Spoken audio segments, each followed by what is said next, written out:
1 जुलाई को नेता प्रतिपक्ष राहुल गांधी ने अपने भाषण में कई ऐसी बातें कही जिससे सदन में हंगामा मच गया।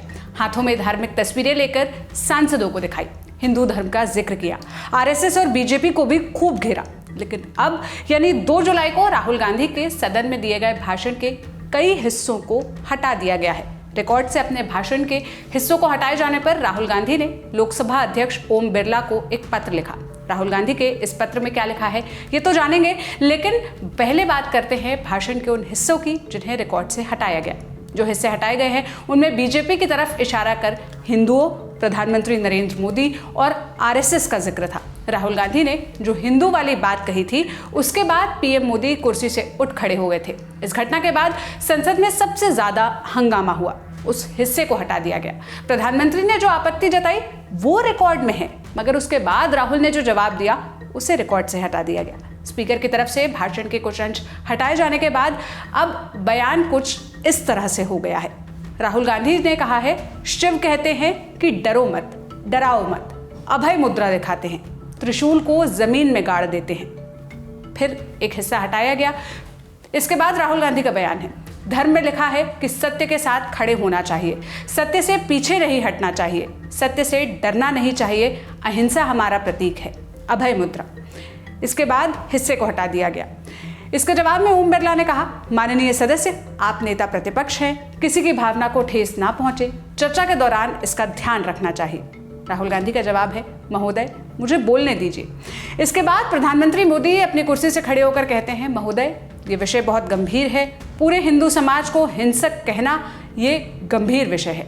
फिर राहुल गांधी ने जो जवाब दिया उस हिस्से को हटा दिया गया। सोशल मीडिया के जमाने में हो सकता है कि इस चर्चा को ज्यादातर लोगों ने देख और सुन लिया हो, लेकिन 5-10 साल बाद जब कोई स्पीच का हिस्सा खोजेगा तो उसे वैसा कुछ हिस्सा मिलेगा जैसा हमने आपको ऊपर बताया।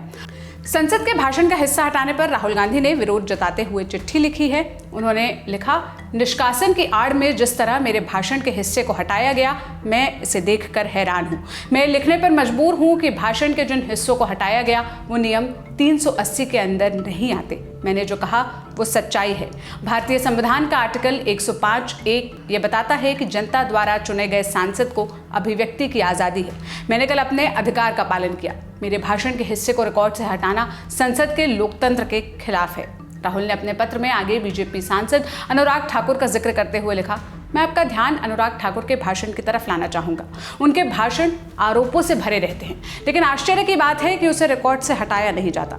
मेरा अनुरोध है कि पूरे भाषण को फिर से रिकॉर्ड में लाया जाए। बताते चले कि जिस भाषण की बात हो रही है उसमें भगवान शिव और दूसरे धर्म की तस्वीरें दिखाने पर स्पीकर ओम बिरला ने राहुल को बीच में ही रोका था।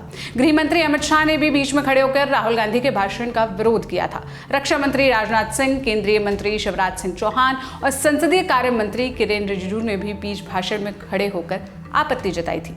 1 जुलाई को संसद में हुई इस घटना को रिकॉर्ड से तो हटा दिया गया, लेकिन सोशल मीडिया पर ये क्लिप्स खूब शेयर की जा रही हैं। अलग अलग लोग अपनी प्रतिक्रिया दे रहे हैं। बीजेपी ने आरोप लगाया है कि राहुल गांधी हिंदू विरोधी बातें करते हैं, तो राहुल ने तुरंत जवाब दिया कि सिर्फ पीएम मोदी, बीजेपी और आरएसएस पूरा हिंदू धर्म नहीं है, पूरे हिंदू धर्म को ये लोग परिभाषित नहीं करते। राहुल गांधी ने मोदी सरकार और भाजपा को 20 से ज्यादा मुद्दों पर घेरा।